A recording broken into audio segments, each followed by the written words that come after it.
Assalamualaikum warahmatullahi wabarakatuh. Perkenalkan, nama saya Muhammad Sultan Al-Farabi, Program Studi Biologi Fakultas Sains dan Teknologi Universitas Islam Negeri Araniri, dengan nomor induk 170703021.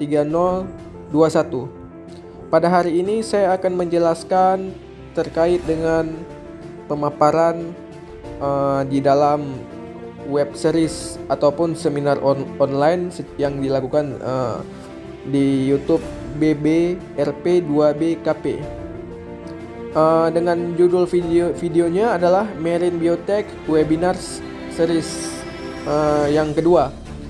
Ini adalah seminar yang kedua dengan tema dengan judulnya bahan aktif laut dari marine alga. Yang pertama, dalam seminar web series ini ada Dr.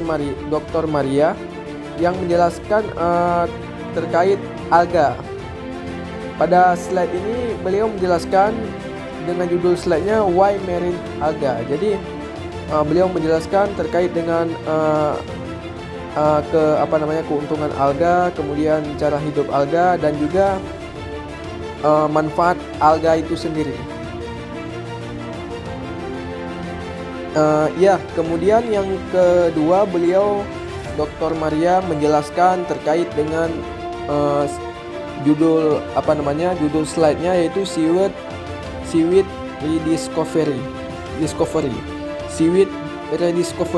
Jadi pada slide ini beliau menjelaskan terkait dengan manfaat rumput laut.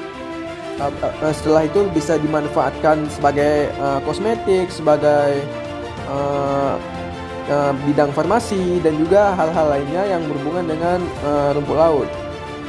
Selanjutnya, selain dalam bidang oceanografi, Dr. Maria ini juga menjelaskan bagian ataupun fungsi dari otak manusia dengan judul slide-nya Human Brain. Di sini ada dijelaskan terkait dengan fungsi-fungsi dalam otak manusia. Setelah itu, Dr. Maria menjelaskan pada slide senyawa neuroprotektif rumput laut. Jadi di sini ada yang namanya fungsi-fungsi yang namanya senyawa neuroprotektif. Yang juga di sini dijelaskan ada Eclonicava, ada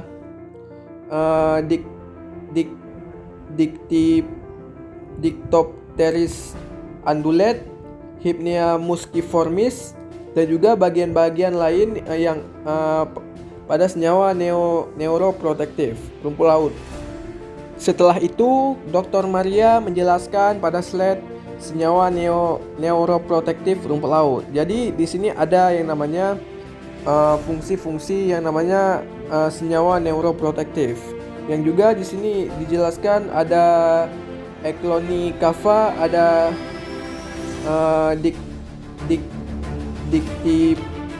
Dictopteris undulate, Hypnea musciformis, dan juga bagian-bagian lain yang pada senyawa neuroprotektif rumput laut. Selanjutnya di sini ada pembicara selanjutnya, yaitu Pak Dedi Noviendri. Beliau menjelaskan terkait klasifikasi karotenoid. Yang pertama, karotenoid ini beliau menjelaskan terkait dengan warnanya. Kemudian ada struktur karoten, ada struktur xanthofil, dan juga sumber-sumber dari karotenoid itu sendiri. Setelah menjelaskan bagian-bagian karoten, beliau juga menjelaskan potensi karotenoid dan skema absorpsinya. Di sini ada dijelaskan bagian karotenoid oleh Bapak Dedi Noviendri.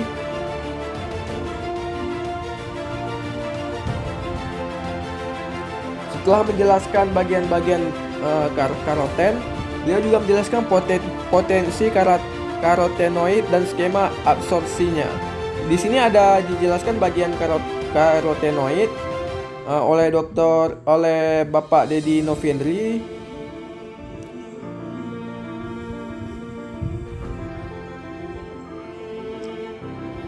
Kemudian di sini beliau juga menjelaskan terkait dengan posisi karotenoid dalam membran sel.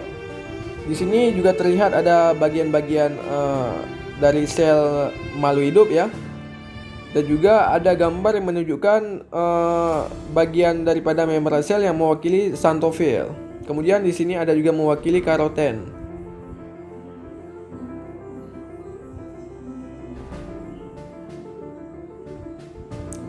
Selanjutnya, beliau menjelaskan terkait dengan makroalga sebagai sumber karotenoid. Kemudian ada alga hijau ataupun rumput laut hijau, yang dimana di sini ada jenis-jenisnya. Beliau juga menjelaskan terkait dengan fungsi-fungsi daripada alga hijau ataupun rumput laut hijau ini sendiri.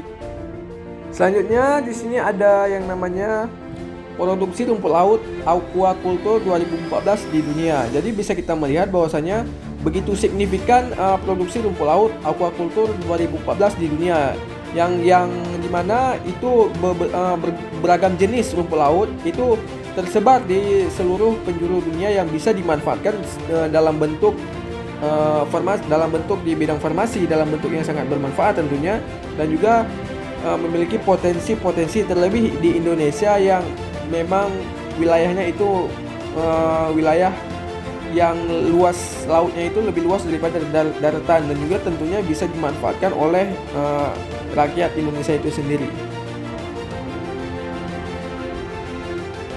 Selanjutnya ada Dr. Endar. Beliau menjelaskan terkait dengan kekuatan pewarna alami, yang dimana pewarna alami ini terdapat pada alga ya, yaitu nilai nutrisi, ramah lingkungan, tidak beracun dan non karsinogenik, dan juga ada kelemahan pewarna alami yaitu harga relatif lebih mahal, stabilitas warna lebih rendah, dan ketersediaan bahan baku.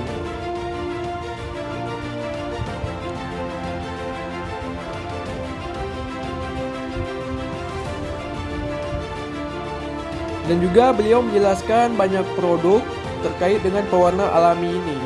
Dan juga beliau menjelaskan stabilitas warna phycobiliprotein terhadap paparan fisika kimia. Di sini ada tabel yang menjelaskan terkait dengan spesies daripada phycobiliprotein tersebut, yang terdapat phycobiliprotein, kemudian rentang pH, rentang suhu, tentang paparan cahaya per jam, dan juga ada referensi.